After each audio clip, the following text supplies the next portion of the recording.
What are some of the hurdles you think with non-disclosure states? The biggest hurdle is it changes your business tremendously because you don't know what you can buy it for, because you don't know the sale price. The barrier to entry is higher. Yeah. Which means competition's lower. Yeah, 100%. There's so much opportunity in these states because there's a barrier to entry. But if you get good in those states and you have the relationships and you know the markets, it's a major advantage, I think. Don't be overly scared, I don't think, Dan. It's not scary. It's just more unknown.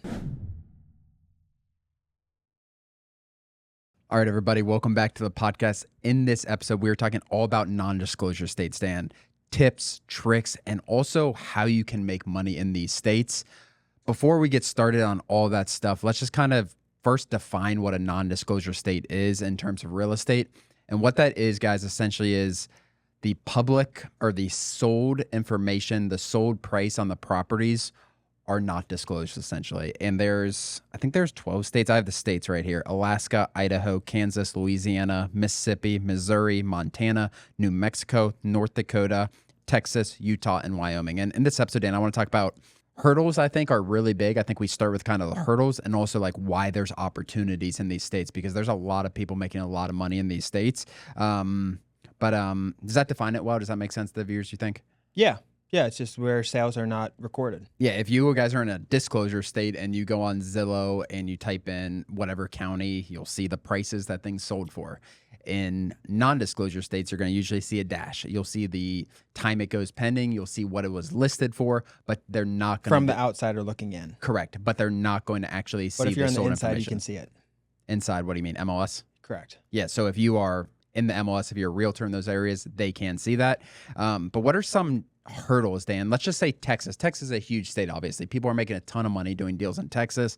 But what are some of the hurdles you think with non-disclosure states? The biggest hurdle is it changes your business tremendously because you don't know what you can buy it for, because you don't know the sale price. So it really, really changes how you do things. If you don't know what you're going to sell it for, you don't know what you can offer it, you text them, you're negotiating, it makes the risk is up, essentially.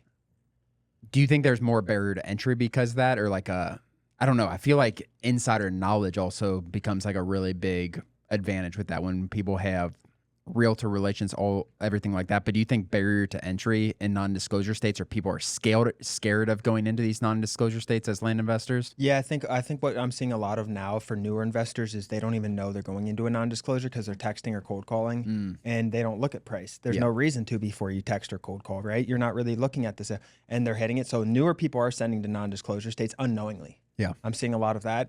But that's besides the fact. But yeah, relationships and knowledge from the inside, whether it's a partnership and a realtor or someone local to the area. It's like why a lot of the Texas people move to Texas to actually do deals, right? They get all that insider knowledge.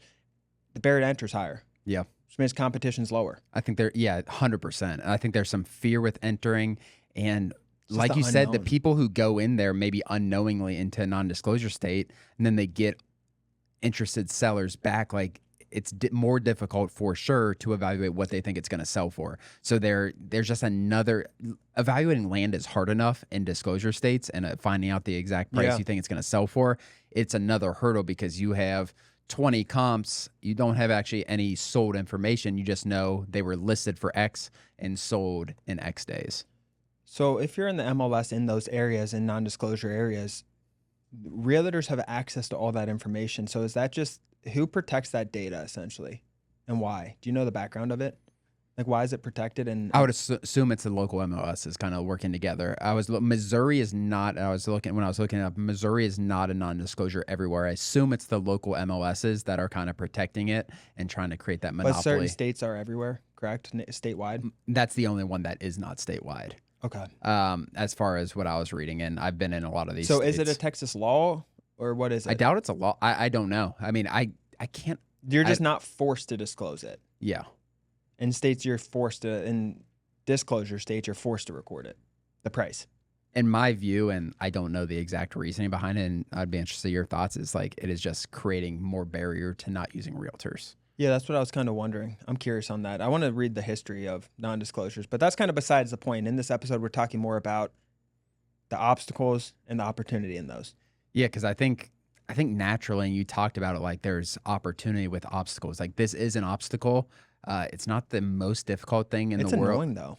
It's frustrating. It's frustrating because like it's just another unknown going into a deal, honestly. Like you can kind of tell, and I want you to talk about that study you did with your land portal team also, as far as like sold versus you did a study on basically what things are selling for, correct? And I'd be really interested to hear more details on that. But I think in anything, obstacles create opportunity. I think there's so much opportunity in these states because there's a barrier to entry. And guys, like that's one of the biggest things is it takes some time, I think, though. I don't know what do you suggest newer people going into these states? Gosh, the more we talk about it, the more annoying these states are when you don't have that insider knowledge. But if you get good in those states and you have the relationships and you know the markets, it's a major advantage, I think. But going and just sprinkling in a non-disclosure state here and there and not like focused on that state, Change your business model. yeah, it's annoying, right? Yeah. So I'd like either choose it and stay and try to become an expert, or not, because dabbling, going from Missouri to what are some of them, Illinois to Texas, that's going to be annoying. That you don't know the prices. You know what they're listed for. You know when they sold. But we did a study in the land portal a long time ago when we were doing our trying to figure out our machine learning for the comp reports, right? For non-disclosure states. For non-disclosure states. We're like, how do we predict a non-disclosure state? So the biggest study we did, we went to disclosure states and we looked at what price they went for sale, how long they sat on the market, and what did they sell for, right? And what we figured out was it didn't correlate how we thought it would. Yeah. We thought the longer it sits, the lower percent it was going to have, but it wasn't the case. It was really surprising.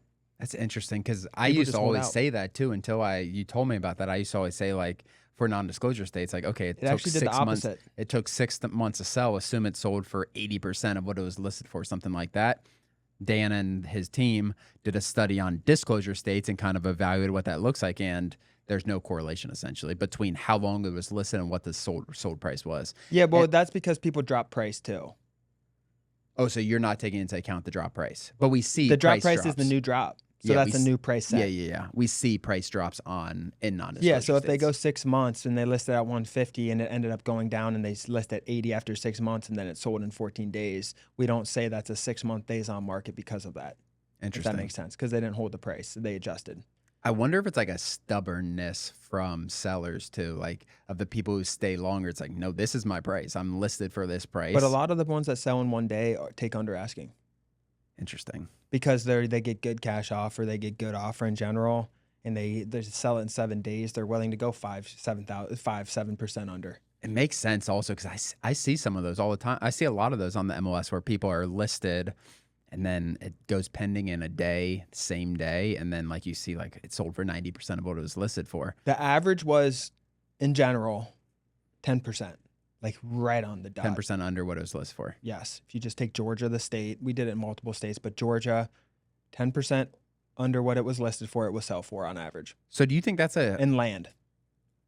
Do you think that's a good like thing for people to use, just like in non-disclosure states in general? Just assume. I mean, over a large sample size, it will be right. Assume properties are selling for 90% of what they're listed for, essentially. It's tough to say. Yeah, I don't think it's all a educated guess. For sure, but as far as people having less fear going into don't these assume areas. 100%. If it's listed for 500, don't assume it's 450, 425. But yeah, people take it, and it depends the market too. That was in this market that I'm talking about. Things are changing though. Rates might come down. Things change. So that 10% I'm talking about under is all that's 100% market dependent. Wow. In terms of like how hot and cold the buyer and seller market is at the time. Ever wondered how land investing can be the fastest path to financial freedom? I break it all down in my new book, One Lot at a Time. I'll show you exactly how to find, buy, and flip land for huge profits without dealing with houses, tenants, or any crazy renovations. It's simple. This is the book that I wish I had when I first started. If you're ready to take control of your financial future, grab a copy now. One Lot at a Time by Daniel Apke. Find it at your local bookstore or on Amazon.com. Yeah. And this is why it is difficult, guys, to do business in non-disclosure states, because there just is an unknown. Like, yeah, you don't want to take that automatically. I think in non-disclosure states, let's get back to some tips, Dan. I think in non-disclosure states, you need to have more emphasis on what's for sale, how much interest is going on with things for sale. So if you're trying to buy a 5-acre property and there's some 5-acre properties that were listed for $80,000 and they sold whatever. They sold in a month, whatever it is. But then you go on the market and you see 5-acre properties listed for $65,000, $70,000. You can't assume that $80,000 price. Like, you need to use for sales. I use for sales in disclosure states as well to kind of rationalize and to see what I'm competing with on the market. But even more so, because we have less data in non-disclosure states, use for sale properties to see what you're competing with, to see how much interest the properties, similar acreage properties are getting. Yeah. I think it's really, really important. And that's one of the things that I do really heavily in non-disclosure states. Yeah, well, it all comes down to risk, right? So how do we lower the risk in those areas, in the non-disclosure areas? Because the risk is the unknown, not knowing what the property is going to sell for, not knowing what to offer. It all comes down to unknown information, right? Correct. Unknown data. We don't have it, and there is ways we can get it though, and ways to minimize the risk. The first one I think is, like you said, you look for what's sale in the heat, because those are data points we have in real time. Yep. That's not an estimated, it says when it went for sale and how much it's listed for. We're going to, so we have all that information. That's one way to leverage it. The other one is realtor connections, like you said. That's huge in those areas. Like, if you can do those two things, so you look at the sold, you have that when it was listed, when it sold, how much it was listed for, right? Then you have the for sale data, and then you have realtor opinions as well, realtor opinions. What do you think? Yeah, that makes a ton of sense. And I think I was just kind of thinking as you were talking, for sure, realtor opinions, that you can also, like, I don't know what your confidence level on Land Portal Estimate is for non-disclosure states, but you just got to use more tools. And that's why, like, using Land Portal Estimate, because I've tested it a lot in non-disclosure states, and I've been pretty happy with it in terms of, like, where it is. There's some, like, you want to double check, obviously, and we use all your tools, use different resources for sure. But using that as a tool, there's something that I was thinking of as you said that. No, I forget. Also, the manual way you comp on Land Portal, like, you use the Land Portal Estimate, the just generic pull your comp report, right? That's a good data point. It's not our only data point. We're talking about realtor, we're talking about for sale, all that stuff also to look at. But then you have the manual way, the manual comp reports in Land Portal as well, where you can literally search your parcel, put the acreage in, and get your average, median, average, median prices and all that. So then you have, like, you're looking at 4 or 5 data points, and your risk just keeps getting lower and lower. Partnering with people in our community, using people community. in that area. People in the area, like, it definitely is, like, using resources like that. Like, how do you get some insider knowledge? Okay, the other thing I was thinking of while we were talking is we talked about opportunity with non-disclosure states. I know we're kind of jumping all over. Those are really, really good points on how you can use it. But another thing about opportunity is the sellers are a little less aware too. You know what I mean? Like, we talk about the barriers to sellers selling land in disclosure states, or, like, finding out the value of the land. Like, I think there is a barrier. Like, if a seller goes on Zillow and they see a bunch of dashes, because that's what you're going to see in non-disclosure states. They look at 5-acre properties, like, they're just going to see dashes on all these things. Yeah. Like, our cash offer, I think, even feels better in non-disclosure states. Yeah, because everyone's a little less informed, right? Less confident, less informed of the prices, I think. But yeah, absolutely, the whole thing adds on. I think the biggest hurdle is, like, how much time do you spend to get an offer? Because a lot of people are texting and cold calling now, so it comes down to, like, how much time they're going to spend to get an offer in a non-disclosure on just an offer. Yep. Someone's asking for a price, they sent them a text, you have an interested lead. I feel like that's where the main barrier is. Yeah, I just think where you might be, like, 90% confident in a disclosure state with your offer, like, you might be 60, 70. If you're a new person, like, if you're experienced, you've done deals in those areas, like, that's easier. And once you do one deal in a non-disclosure area, guys, you're going to gain confidence every deal you do. You're going to understand the market more. So doubling down in that market, I think, is very realistic in those non-disclosure areas. Like, you do a deal, like, you can really build some local knowledge and have a really big upper hand on other people trying to flip land or do whatever with land in that area. But yeah, you're just trying to use whatever resource tool to up your confidence level in your offer. And I feel like this kind of comes down to the conversation we had a couple weeks ago. Is, like, where's this business going? And it's going to get more localized. 100%. It doesn't mean local to your market, just local. Yes, not local to where you live now, but local to a market, any market, right? Even if it's Hawaii and you're in New York City. Yep. And that's because you're going to become more an expert. Same thing with this. It's like this is to be a great in a non, to be a really great in a non-disclosure state, you have to have that local knowledge. It's going to be very difficult. Like it would be hard even for us if someone said go acquire, like send marketing to Texas and go acquire 5 properties. Like we'd have to learn Texas and get realtor contacts and just understand the markets, right? But the people who are going in there and really focused on those areas are crushing it. So it all comes back to that localized market theory that we talked about last week on where the industry's going. Mm-hmm. I think that's a really, really good point. And yeah, it does go hand in hand with that. And there's so many people that are doing it in non-disclosure states, very localized, because there is a higher barrier to entry. Texas is a great example because it's so big, but people are doing it in a cluster of 4 or 5 counties. And they can stay. I remember 5 years ago talking to people, and they're like, "I just stay in Texas. Like these are my 5 counties. That's what I do it in." And they just keep on doing deals. They keep on making deals happen in those counties. Wow.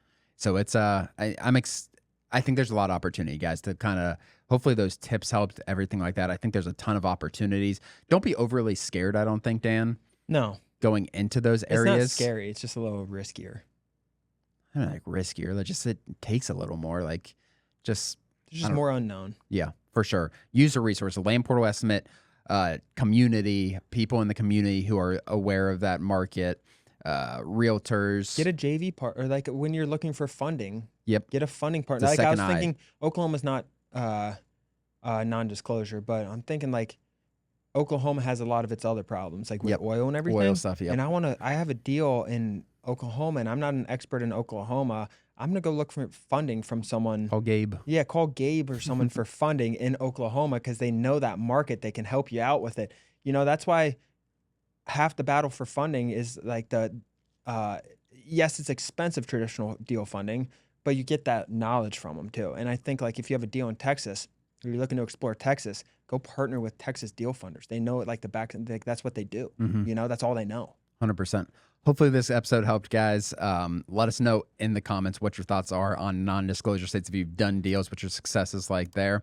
Other than that, hit the subscribe button. We'll see you guys next time. Thanks for joining, guys.